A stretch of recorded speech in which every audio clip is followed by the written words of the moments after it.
सोने की जरी बॉर्डर वाली गुलाबी रंग की भारी रेशमी साड़ी में सोनिया बहुत प्यारी लग रही थी। सोने के जेवर उसके शरीर पर चमक रहे थे और कलाई में दमकती हीरो की चूड़ियों से उसके चेहरे पर भी एक ख़ास रोशनी फैल जाती थी। पास में बैठा उसका दूल्हा बार बार उसकी मेहंदी सजे हाथों को पकड़ रहा था।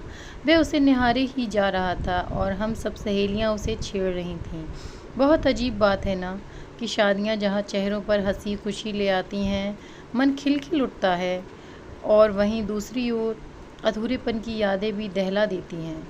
सोनिया की शादी में मैं बहुत खुश थी। उसे अपना प्यार मिल गया था, लेकिन अपने साथ अजीत को ना देख मन में कसक उठ जाती थी। कितना नाची थी सोनिया उसकी और अजीत की शादी में, लेकिन आज वह उसकी शादी में अकेले ही आई थी। 8 महीने बाद ही उनके बीच जैसे सब कुछ बिखर गया था।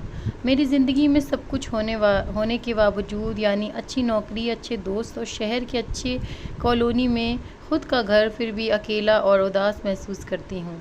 अजीत के जाने के बाद सोनिया को लगता था, या कहूँ हर किसी को लगता है, कि क्योंकि मैं अकेली हो गई हूँ इसलिए मैं डिप्रेशन का शिकार होने लगी हूँ।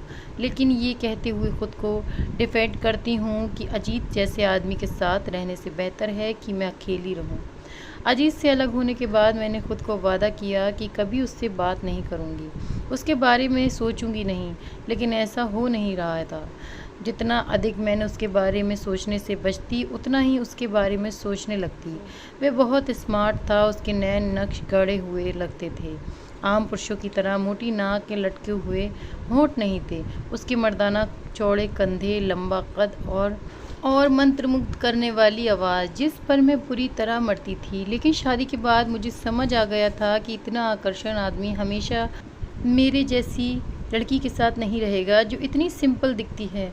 शादी की जल्दबाजी के लिए गए फैसले पहले कुछ महीनों के बाद जीवन सुंदर था। मेरे जीवन में एक पुरुष था जिसे कभी खोना नहीं चाहती थी, लेकिन मेरे प्रति उसका आकर्षण जल्दी ही ख़त्म हो गया जब उसकी मुलाकात बहुत ही खूबसूरत और सेक्सी बिंदास रागनी से हुई। उसके साथ बीते पल मुझे हमेशा याद आते रहेंगे। ये उससे अलग होने के बाद मैं जान चुकी थी। उसके साथ रहते हुए मैं हम दोनों के बीच आने वाली दूरियों को महसूस करने लगी थी। शादी के बाद मेरा आकार भी बड़ा हो गया था, कुछ किलो वज़न में बढ़ोतरी हुई थी। लेकिन आपके जीवन साथी को धोखा देने के लिए ये कोई बड़ा कारण तो नहीं होना चाहिए। प्यार करने के लिए वज़न या शरीर का आकार प्रकार कोई पैमाना नहीं हो सकता। मैं शिक्षित थी, अच्छी नौकरी करती थी और उसे मेरे साथ किसी तरह की हीनता का बोध हो, ऐसा कोई वजह मुझे नज़र नहीं आती थी। ना तो मैं उसके दोस्तों के बीच मिसफिट थी, ना ही उसकी पार्टियों में। हालांकि ये स्पष्ट था कि उसके और मेरे विचार पूरी तरह से विरोधी थे, जिन्हें मैं स्वीकार या बर्दाश्त नहीं कर सकती थी। मतभेद होते रहते थे, पर ये वैवाहिक जीवन को अंत कर देने का कोई ठोस कारण नहीं माना जा सकता। लेकिन ऐसा होने की वजह हमारे मतभेद नहीं थे, बल्कि रागनी थी। वह कई बार रागनी को घर भी लेकर आया था बतौर कलीग, लेकिन वह जिस तरह इतराती थी और अजीत के नज़दीक बने रहने की कोशिश करती थी, उससे हमेशा मेरे मन में खटका लगा रहता था। अजीत से पूछती तो वह 10 कमियां मुझ में निकाल कर इसे मेरे मन का वहम करार देता। कभी कभी वह मुझे सलाह देता कि मुझे किसी मनोचिकित्सक से अपना इलाज कराना चाहिए। मैं समझ रही थी उसके इरादों को, पर सच्चाई को स्वीकारने से कतराती थी। बस कुछ कागज़ों पर हस्ताक्षर करने से सब झटके से ख़त्म हो गया। अभी 1 महीना ही हुआ है अजीत से अलग हुए। मैंने अपने आप को पूरी तरह से काम में खपा दिया है। मैनेजमेंट मेरे काम से बहुत खुश है, फिर भी डिप्रेशन हावी हो ही जाता है। अजीत ने रागनी से शादी तो नहीं की, वे दोनों लेवल में रह रहे हैं। उसने शादी नहीं की जानकर सुकून भी होता है। हालांकि जानती हूँ कि मैं उसके पास कभी लौट कर नहीं जाऊँगी और उसका मेरे पास लौट आने का तो सवाल ही नहीं उठता।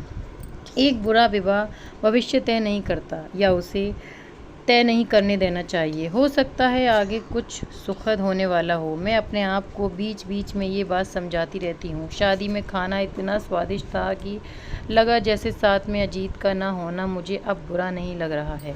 मेरी फ्रेंड्स जानती हैं कि खाना मेरा स्ट्रेस बस्टर है, इसीलिए बार बार मेरे लिए कुछ ना कुछ लेकर आ रही थीं। सोनिया की विदाई के बाद थोड़ा रोकर, थोड़ा उदास उसे छोड़ने के बाद मैं घर चली गई। सोनिया काफ़ी देर तक मुझसे लिपट कर रोती रही। वह हमेशा से ही मुझे लेकर चिंतित रहती थी। हमारी दोस्ती सबसे बड़ी धरोहर थी हम दोनों के लिए। शादी की भागदौड़ और मस्ती करके आने के बाद घर का सन्नाटा ज़्यादा ही खल रहा था।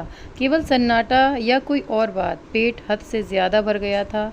एक अजीब सी घबराहट महसूस हो रही थी। मैंने हौले से अपने पेट पर हाथ रखा। मैं फ़ैसला ले चुकी थी। ब्लैक कॉफ़ी का कप हाथ थामे हुए मैंने अपने अपार्टमेंट की खिड़की से बाहर झाँका। मैं सोच रही थी कि जिस अजीत को मैंने दीवानों की तरह चाहा, जिस पर अपने से ज़्यादा भरोसा किया, उसे समझने में मुझसे कैसे और क्यों भूल हुई। लेकिन एक भूल के बाद मैं दूसरी भूल करने को तैयार नहीं थी। मेरे हाथ में अभी भी प्रेगनेंसी टेस्ट की स्ट्रिप थी। माना मेरे अंदर जो पल रहा था उसमें अजीत के साथ साथ मेरा भी अंश है। लेकिन आँखों से आंसू बहने लगे। मैंने फ़ैसला कर लिया कि मैं इस बच्चे के लिए तैयार नहीं हूँ। अभी तो बिल्कुल भी नहीं, और अजीत के बच्चे के लिए तो बिल्कुल नहीं। मैं इस बार ख़ुद को किसी तरह का धोखा नहीं देना चाहती। कोई किसी के साथ ऐसा कैसे कर सकता है? स्टोरी पसंद आई हो तो प्लीज़ चैनल को लाइक एंड सब्सक्राइब ज़रूर कीजिएगा। Thank you.